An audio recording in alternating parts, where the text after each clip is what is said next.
With all these headlines about the market crashing, stock markets tanking, crypto's down, we have talks of a recession.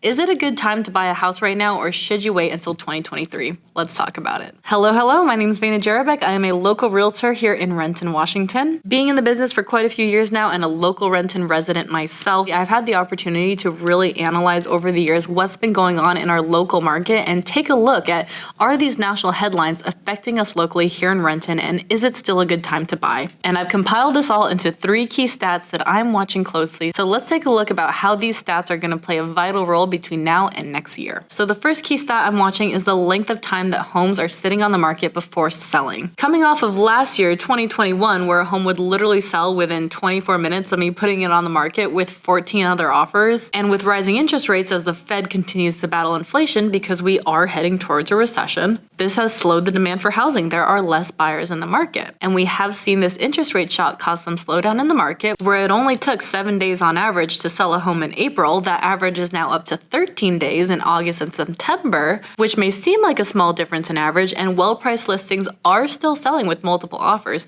but we're seeing a lot of the homes on the market take between 21 and 40 days to sell. So the slowdown shows that there are now opportunities for buyers in this market, especially those that were getting outbid just a few months ago, to get in, get a solid deal on a house, get it at list price, get an inspection, maybe some closing costs paid for even, and get a reasonable deal on a house. And yes, interest rates are rising, and there are talks of the market tanking. It's going to go down more. But really, and what we're going to see with the next key statistic here is we're not heading towards a crash, and trying to time the market typically does a lot more harm than good. With that being said, the next key market indicator that I'm watching is the list to sold price percentage. So how much above list price are homes selling for? Remember during the pandemic when houses were selling 10 and 20% over list price?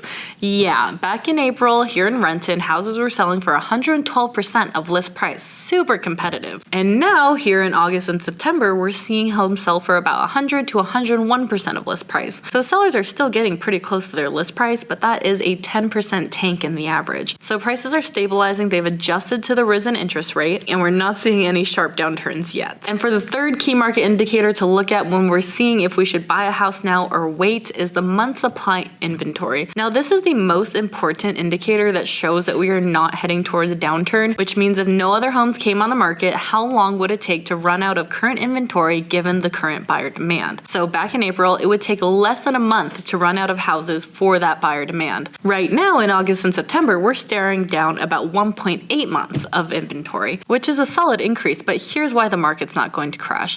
A balanced market has 6 months of inventory. So if no other homes came on the market, we would have 6 months worth of houses to satisfy buyer demand. And that's not happening right now. We have 1.8 months of inventory. Housing demand has reduced, inventory has increased, but we are still in a seller's market. Now, the last thing I like to look at, and to wrap this up, is the difference between a risen interest rate and the appreciation you're going to gain over time. Now, we've established that home values aren't going to downturn for the next 3 to 5 years, right? So if you buy a house today, and in Renton we see appreciation rates anywhere from 5 to 8%, your asset is going to appreciate every year, where your interest payment may have gone up a few $100s with the interest rate. So it really is a cost trade-off. Are you willing to spend a few more $100s per month in order to have a great home that appreciates in value every year? We're also expected to see interest rates come down by the end of the year here in 2022. So my advice is to get out there, start looking at how much you can afford in the market, see what the inventory is looking like, how long are things staying on the market, what kind of deals can we get. I've gotten my buyers some great deals in the last 30 days here, so if you'd like to have the conversation about what you might be able to afford,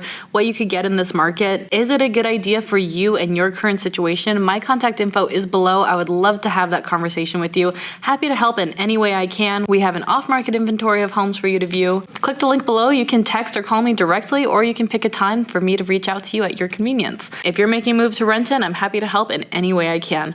Thanks so much for watching this video, and I'll see you in the next one.